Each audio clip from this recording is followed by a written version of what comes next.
warahmatullahi wabarakatuh. Perkenalkan, nama saya Alia Kamilin.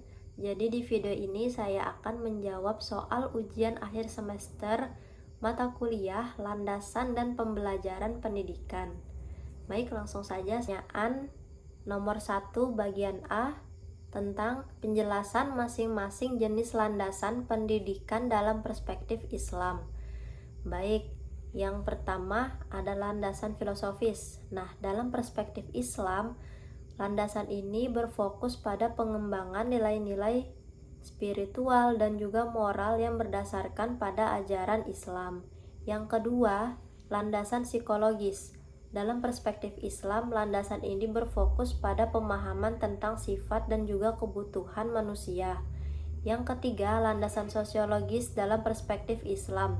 Ini berfokus pada peran masyarakat dalam membentuk individu yang beriman dan juga berakhlak mulia. Yang keempat, landasan historis. Nah, dalam perspektif Islam, landasan ini berfokus pada pemahaman tentang sejarah dan juga perkembangan Islam. Jika dikaitkan dalam era disrupsi teknologi, empat landasan ini saling berinteraksi dengan mengembangkan kurikulum, kemudian menggunakan strategi pembelajaran, dan juga menggunakan teknologi serta membentuk karakter yang baik dan nilai-nilai spiritual dan juga moral yang berdasarkan pada ajaran Islam. Kemudian untuk jenis landasan pendidikan Islam sendiri itu ada landasan tauhid, landasan Al-Quran, landasan akhlak, dan juga landasan iman dan juga amal.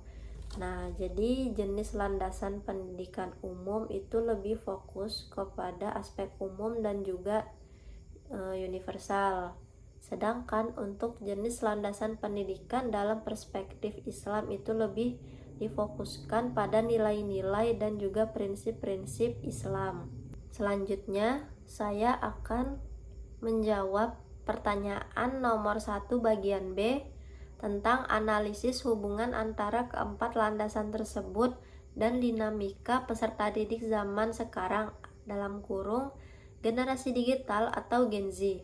Jadi hubungan dari keempat landasan tersebut dan juga dinamika peserta didik zaman sekarang itu antara landasan yang 4 ini tadi itu memiliki peran dan juga kontribusi yang saling berkaitan untuk mengembangkan pendidikan yang efektif. Nah, berikut saya akan memberikan penjelasan secara singkatnya. Yang pertama, landasan filosofis. Nah, dalam landasan ini itu membantu memahami nilai-nilai dan juga prinsip yang relevan dengan kebutuhan Gen Z, seperti kreativitas dan juga kolaborasi. Yang kedua, landasan psikologis. Landasan ini mampu membantu memahami perkembangan kognitif dan juga afektif. Yang ketiga, landasan sosiologis. Landasan ini membantu memahami interaksi sosial Gen Z seperti penggunaan media sosial. Yang keempat, landasan historis. Nah, landasan ini membantu memahami perkembangan teknologi yang mempengaruhi Gen Z seperti perubahan nilai-nilai dan juga norma-norma yang ada dalam kehidupan sehari-hari. Nah, untuk dinamikanya sendiri itu dinamika peserta didik zaman sekarang yaitu atau bisa kita sebut Gen Z, itu Gen Z ini tumbuh dengan teknologi digital dan juga mereka itu sebenarnya memiliki kemampuan yang adaptif, kemudian memiliki potensi kreativitas dan juga inovasi yang tinggi. Selanjutnya saya akan menjawab pertanyaan nomor 1 bagian C tentang studi kasus atau contoh nyata dari praktik pembelajaran PAI yang berhasil menerapkan keempat landasan tersebut secara terpadu, yaitu contoh nyatanya dengan menggunakan pembelajaran berbasis proyek. Nah, pembelajaran berbasis proyek ini yaitu suatu pendekatan pembelajaran yang melibatkan siswa dalam mengerjakan proyek yang nyata dan juga relevan. Contohnya seperti proyek penelitian. Siswa ini melakukan penelitian tentang suatu topik dan juga mempresentasikan hasilnya. Selanjutnya ada proyek desain yang dimana siswa ini merancang dan juga membuat suatu produk atau sistem yang relevan dengan kehidupan sehari-hari. Selanjutnya ada proyek komunitas. Nah, siswa itu melakukan proyek yang bermanfaat bagi komunitas seperti kegiatan sukarela dan juga program sosial. Selanjutnya, selain menggunakan pembelajaran berbasis proyek, ada juga pembelajaran berbasis lainnya seperti pembelajaran berbasis masalah. Ini pembelajarannya mengembangkan keterampilan berpikir kritis. Selanjutnya ada pembelajaran kooperatif yang dimana mengembangkan keterampilan kerjasama. Kemudian ada juga pembelajaran berbasis teknologi, ada juga pengalaman dan juga inquiry dan sebagainya. Nah, semua ini di dalam konteks pendidikan agama Islam.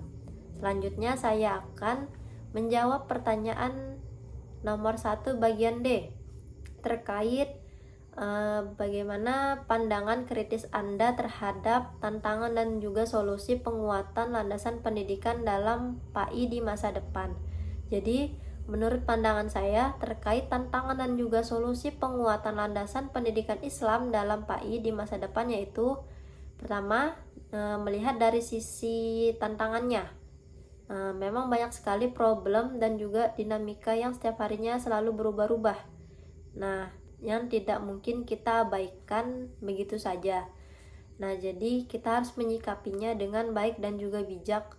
Nah, tapi di sisi lain kan ada juga solusinya. Nah, jadi itu harus diterapkan dan juga diimplementasikan dengan sebaik-baiknya sehingga PAI ini di masa depan dapat lebih efektif, relevan, dan juga sesuai dengan kebutuhan siswa dan juga masyarakat. Jawab pertanyaan nomor 2 bagian A. Apakah perubahan kurikulum di Indonesia lebih bersifat ideologi, pedagogi, atau pragmatis? Jadi perubahan kurikulum di Indonesia itu memiliki sifat yang kompleks dan juga dapat dipengaruhi oleh berbagai faktor.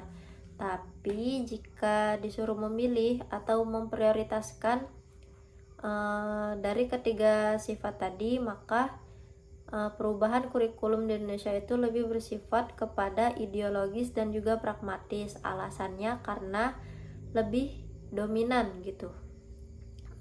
Dalam ideologi sendiri itu dipengaruhi oleh ideologi politik dan nilai-nilai yang ingin diterapkan dalam sistem pendidikan seperti sifat nasionalisme, Pancasila, dan juga karakter lainnya.